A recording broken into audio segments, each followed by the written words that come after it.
अस्सलाम वालेकुम वरहमतुल्लाहि वबरकातुहू। बिस्मिल्लाहिर्रहमानिर्रहीम। अल्लाह के नाम से शुरू करते हैं जो बड़ा मेहरबान और निहायत रहम करने वाला है। पारा नंबर 29 और तारुफ है सूरह अल कलम का। ये सूरत दो नामों से ज़्यादा मशहूर है, सूरह नून और सूरह अल कलम। ये 2 रुकूओं और 52 आयतों, 300 कलमात और 1256 हरूफ पर मुश्तमिल है। ज़माना नज़ूल बा इत्तिफ़ाक़ उलमा इसका नज़ूल मक्का मुकरमा में हुआ और मज़ामीन की तरफ गौर करने से पता चलता है कि नबी करीम सल्लल्लाहु अलैहि वसल्लम ने दावत और इरशाद का सिलसिला बड़ी गर्मजोशी से शुरू कर दिया है। कुरान करीम की जो सूरतें या आयात नाज़िल होती हैं, हुज़ूर अपने कैफ़े आगाही लहजा में उसकी तिलावत करते हैं और लोगों को सुनाते हैं। अहकाम इलाहिया की खुद भी पाबंदी फरमाते हैं और दामन रहमत से जो वाबस्ता हो जाता है वो भी सरखुशी से उन पर अमल पैरा हो जाता है। सारा मक्का भड़क उठता है, जुल्म व सितम का आगाज़ हो जाता है। इसके बावजूद अल्लाह के बंदे अपने अल्लाह के बताए हुए रास्ते पर बड़ी जवानमर्दी से गामजन हैं। लोग नबी करीम सल्लल्लाहु अलैहि वसल्लम के इस वालहाना जोश व खरोश को देखकर तस्वीर गैरत बन जाते हैं और आखिर इस नतीजे पर पहुँचते हैं कि ये दीवाना है, इसका दिमाग नकारा हो गया है। सोदो ज़िया में तमीज़ की सलाहियत बाकी नहीं रही। अल्लाह ताला कसम उठाकर कफ़ार के इन इल्ज़ामात की तरदीद करते हैं कि मेरा महबूब दीवाना नहीं है, बल्कि हिलाके आलिया की उन रिफ्तों पर फाइज़ है जहाँ किसी की रसाई मुमकिन नहीं हो सकती, जिसका किरदार इतना बुलंद हो, जिसकी सीरत इतनी बेदाग और जिसके अमाल सरापाए नूर हों। भला इसको मजनून कहना किस तरह रवा है। इसके बाद फरमाया कि ए हबीब, वो तो चाहते हैं कि आप उनके साथ मदाहनत से काम लें और मुसालहत का रवैया इख्तियार करें, तो वो भी आपके साथ सख्ती का सलूक तर्क कर दें, लेकिन आपका ये शेवा ही नहीं। वो लोग जो अपने माशरा के रोसा हैं, अपने शर्किया अकाद के सरगने हैं, ज़रा उनके अमाल पर तो नज़र डालो। हर किस्म की हलाकी बुराइयों के वहाँ ढेर लगे हुए हैं, नेकी की कोई किरण भी तो वहाँ नज़र नहीं आती। तेरे जैसा मुरक्का दिलबरी और ज़िबाई भला उनकी पैरवाई कैसे कर सकता है, जिस दौलत और सरवत और जो मनसब पर जे उतरा रहे हैं तेरे रब की जनाब में, तो इसकी कोई कदर व कीमत, कोई वक़्त है ही नहीं।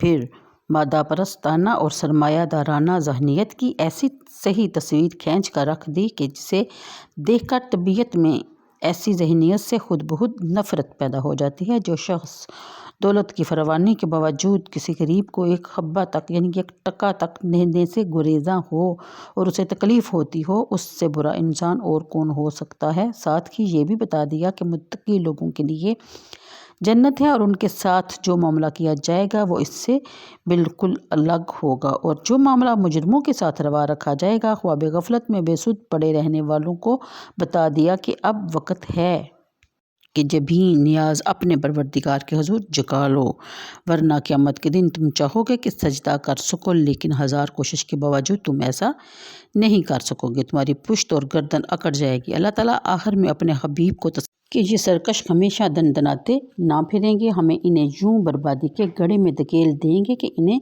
खबर तक ना होगी। आखिर में हज़रत यूनुस अलैहिस्सलाम का एक वाक़या बयान करके नबी करीम सल्लल्लाहु अलैहि वसल्लम को सब्र की तलकीन फरमा दी गई, यानी आप हज़रत यूनुस अलैहिस्सलाम की तरह ना हो जाएं कि जिन्होंने हमारे हुक्म का इंतज़ार किए बगैर अपनी कौम से अलहदगी इख्तियार कर ली और इन पर अजाब नाज़िल होने में उजलत की। वाक़या की तफसील सूरह यूनुस और सूरह अंबिया में आप लोग पढ़ चुके हैं, नहीं पढ़ी तो मेरी वीडियो भी देख लीजिए, उससे भी आपको काफ़ी मालूमात हासिल हो जाएंगी।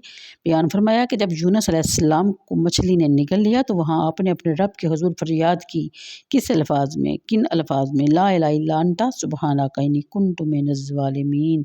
और अगर अल्लाह ताला इनकी इस दुआ को कबूल ना फरमाता और इसकी शान रहमत इनकी चारा साजी ना करती, तो जब इनको मछली ने टिटियल मैदान में उगल दिया तो इनकी ये कैफियत होती कि लोग इन पर इल्ज़ाम लगाते और मलामत करते। लेकिन जब अल्लाह ताला ने इनके दस्तगीरी की और इनको अपने लिए मुंतखब कर लिया तो अब वो काबिल इल्ज़ाम और लायक मज़म्मत ना रही।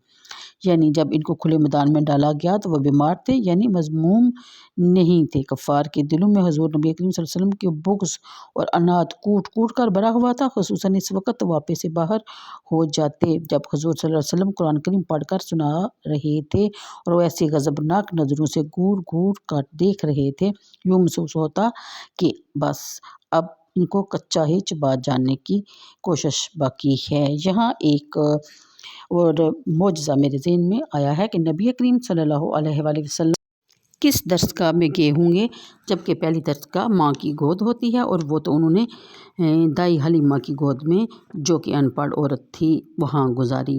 جبکہ اس زمانہ میں کوئی مدرسہ، کوئی درسگاہ، کوئی اسکول، کالج، یونیورسٹی بھی نہیں تھی، پھر بھی اتنا علم کہ آج رہتی دنیا تک ان کا علم اور ان کا دین اور ان ہی کا قانون نافذ کیا جا رہا ہے اور پوری دنیا کے لیے مشعل راہ ہے۔ آج جبکہ پہلا دن اسکول کا اور ساتھ ہی ٹیوشن، پھر مڈل کلاس میں اچھے نمبر لانے کے لیے اعلیٰ سے اعلیٰ ٹویٹر کی ضرورت پیش آتی ہے اور ہم اس سے رابطہ کرتے ہیں۔ اسی طرح یہ سلسلہ چلتا رہتا ہے۔ Matric, F A, B A, M Phil, P H D وغیرہ وغیرہ، ہر ایک کے لیے کوئی نہ کوئی یونیورسٹی ہوتی ہے جہاں ہم اپنے بچوں کو داخل کروانے کے لیے کوشاں رہتے ہیں، لیکن دین پھر بھی ہم ناکام ہی ہیں، کیونکہ ہمارے بچوں کے پاس اعلیٰ ڈگریاں، تعلیم یافتہ ہونے کے باوجود کوئی علم، کوئی عمل ان کے پاس نہیں ہے۔ جبکہ نبی کریم صلی اللہ علیہ وسلم نے کچھ بھی نہیں پڑھا تھا، یعنی بالکل ایک کورا کاغذ تھے۔ جب اللہ تعالیٰ نے اپنے فرشتے کو نبی کریم صلی اللہ علیہ وسلم کے پاس بھیجا اور اس فرشتے نے ان کو سینے سے لگایا اور کہا کہ پڑھیے اقرأ باسم ربک الذی، یعنی کہ اندر بار ان کے چانن ہی چانن ہو گیا، یعنی کہ نور ہی نور ہو گیا، ایسا نور کہ آج تک اس سے فائدہ اٹھایا جا رہا ہے۔ اور یہ آج کی ڈگریاں اور دوسروں کی کیا، خود اپنے گھر میں اندھیرا ہی اندھیرا ہے، اپنے اندر ان کے اندھیرا ہی ہے۔ اب آپ خود اندازہ لگا لیجئے کہ اس چیز کی ضرورت ہے اور کیا یہ اللہ تعالیٰ کا نبی کریم صلی اللہ علیہ وآلہ وسلم کے لیے ایک بہت بڑا معجزہ نہیں تھا۔ جبکہ آج ہم ایک لفظ، ایک حرف کی تشریح کرنے کے لیے، اس کی وضاحت کرنے کے لیے، اس کو سمجھنے کے لیے کتنی کتنی دینی کتب پڑھتے ہیں، یا دنیاوی کتابیں جس کے لیے ہم سمجھتے ہیں کہ ہم نے نہ پڑھا تو ہمیں اچھا رزق یا اچھی روزی یا اچھی نوکری نہیں ملے گی، تو ہم کتنی کوششیں کر رہے ہیں۔ لیکن آپ ذرا دیکھیے، ذرا غور کیجئے اس معجزہ پر کہ جو نبی کریم صلی اللہ علیہ وسلم کے ساتھ پیش آیا، جسے شق الصدر کہتے ہیں۔ نبی کریم صلی اللہ علیہ وسلم کا شق الصدر 4 مرتبہ ہوا۔ ایک وہ جس کا ذکر آپ کو، جن چاروں کا ذکر آپ کو سیرت رسول عربی صلی اللہ علیہ وآلہ وسلم میں مل جائے گا۔ تو آج کے لیے اتنا ہی، مجھے دیجیے اجازت، دعاؤں میں یاد رکھیے گا، ویڈیو کو لائک اور شیئر ضرور کیجیے گا۔ اللہ حافظ۔